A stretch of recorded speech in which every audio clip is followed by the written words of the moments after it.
Well, good day and thanks for joining us here on Fly Fishing Clear and Simple. Here's some basic fly fishing tips and techniques for you, the beginner. I'm going back to the times I was thinking about when I started fly fishing and how overwhelming it was and all the information out there, and especially nowadays with the internet and all what we have available. When I started, then we never had near that, so there's a lot of great tools and information out there, there's no question, and sorting through all that is a bit of a challenge too. So what I want to do is break this all down for the beginner. And you intermediate anglers, hopefully you're going to find some tips and techniques in here that are going to help you as well. Maybe some little tips can really make a difference. I learn each and every day I'm out on the water. It doesn't matter if I'm fishing with someone that's been fishing a long time or just a newbie, because the newcomers have a whole different or clear insight on what we're doing, and I got some great questions. So that being said, I would encourage any of you that have any comments or questions, please pass them on to me and I'll get back to you on that, or we'll do a segment on it, because I know if something that you're thinking about, there's going to be many other anglers out there. So we all kind of work together and compile our thoughts. We're all going to come out of this a little better, and I just want you to enjoy your fly fishing journey just as much as I have over the years and still do each and every day. So just want to share. Well, here's the equipment that I would recommend for the beginner trout angler. I would strongly recommend what I usually put guys into starting out was a 9-foot 6-weight fly rod. A medium action rod was kind of nice so we could feel the rod load. It's a great way to learn. If you get a real super fast action rod, you might struggle with that. That's more designed for big streamer fishing and putting a lot of force into your casting. So a medium action or a medium fast action rod would be a good choice. Also, if you're going to be more into the smaller streams, I would say just go down to a 5-weight rod. 9-foot 5-weight would be a good choice. Fly reels, I would look at a large arbor fly reel. They carry that's a little wider circumference, so your fly line doesn't get all kinked up on you. It packs it around a lot nicer, and also a little quicker for line retrieve.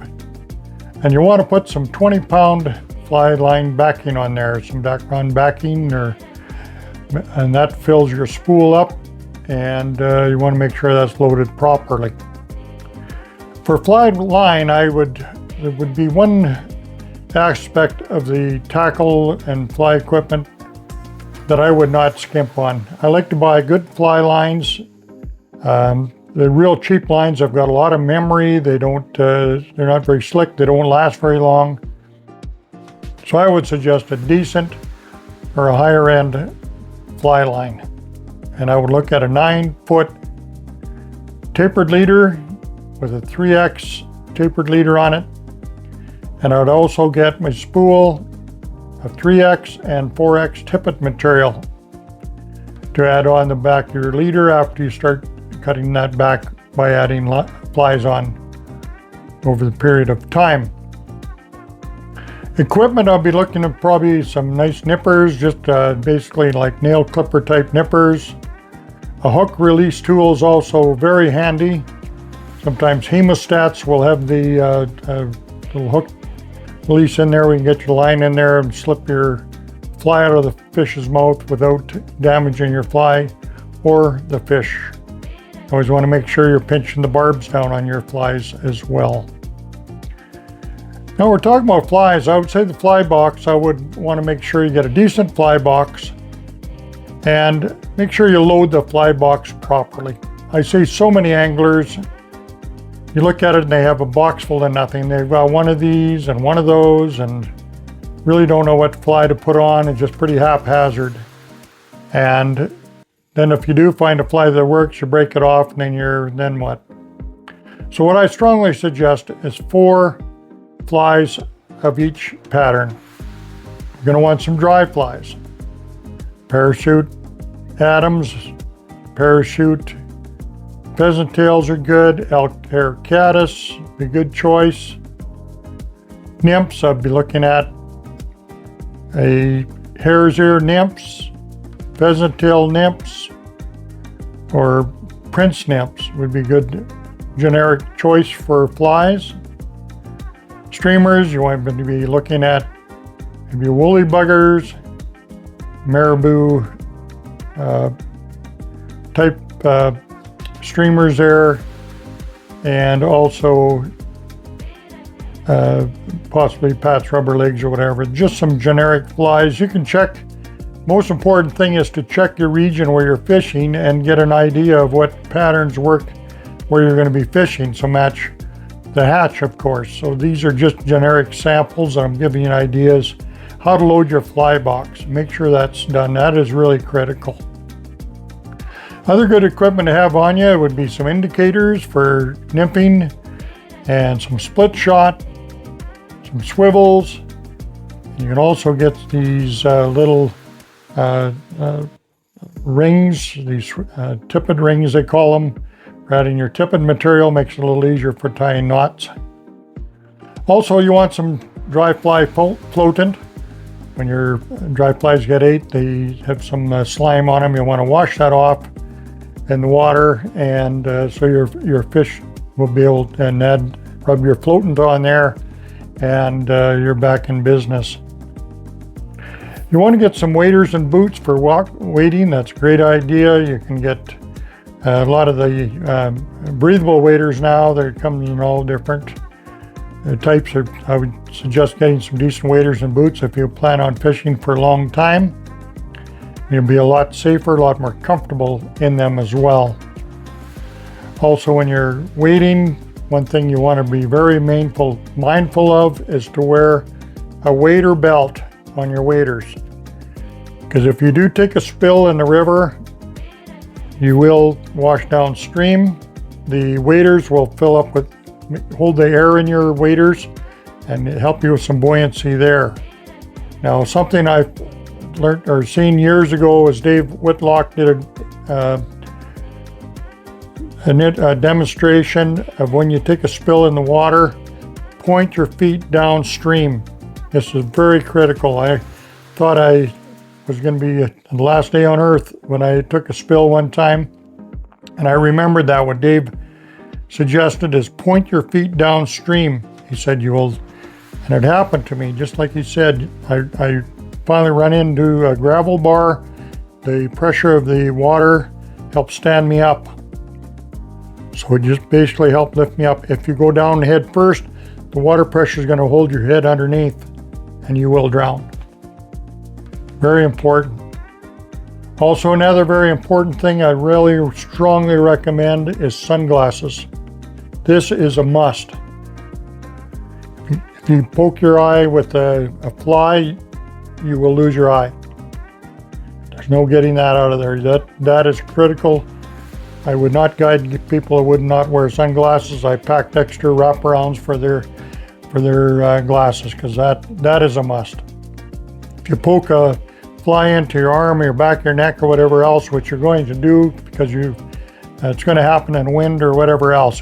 Those things happen. Pinch the barbs, as I mentioned earlier, and you'll be able to pop them out by just holding the front of the hook down. Just get some tipping material in behind there and just pop that fly out of your arm. I'll do a little demo on that for you at some point too. But those flies will pop out of there. You want to know they're gone. A really nice and slick way of doing it.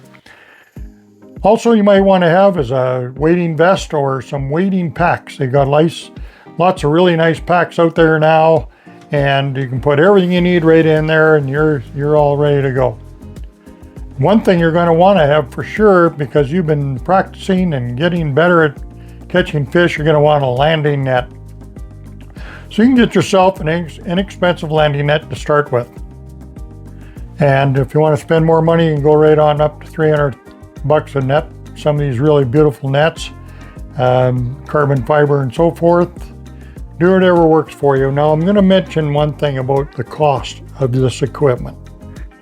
When you're starting out as a beginner, I know I started out, I had very little money. I remember using store string for fly line backing. We had nothing really to spend money on that. So I started very, very low ball.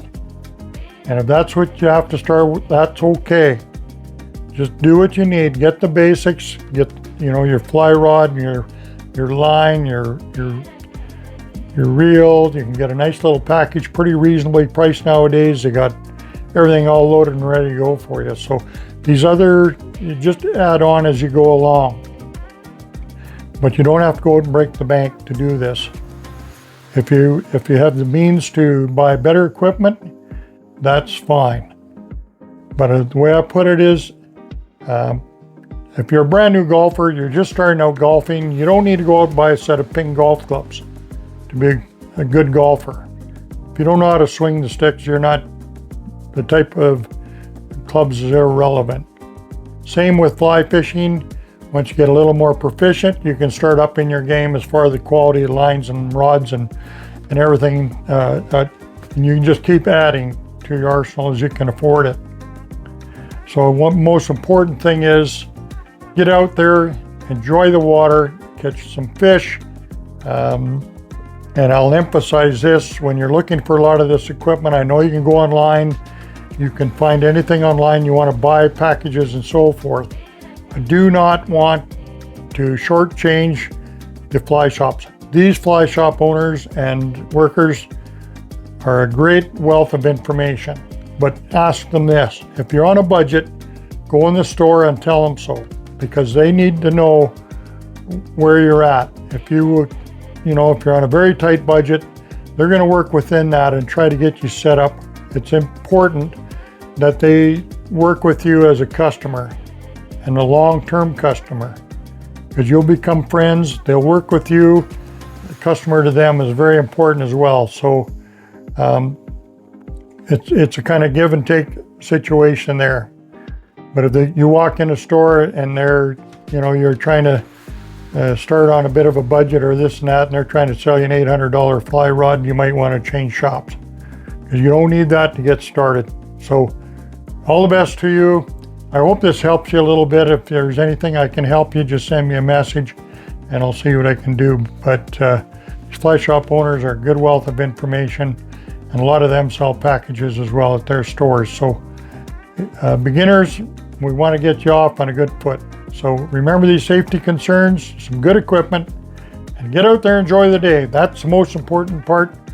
And share the water with others. There'll be other anglers out there that'll probably help you out a little bit if you kind of ask for a little advice or a little bit of help. Just tell them you're starting out, and a lot of guys are pretty good. The guys and gals will reach out and give you a hand up. Probably hand you a few good flies and some good tips along the way. The sport of fly fishing is some wonderful people involved. So all the best to you. Catch you in the next video. Thanks for watching. Thanks for watching Brent's Fly Fishing Instructional Series. He can be found on Brent's YouTube channel and Sport Fishing on the Fly.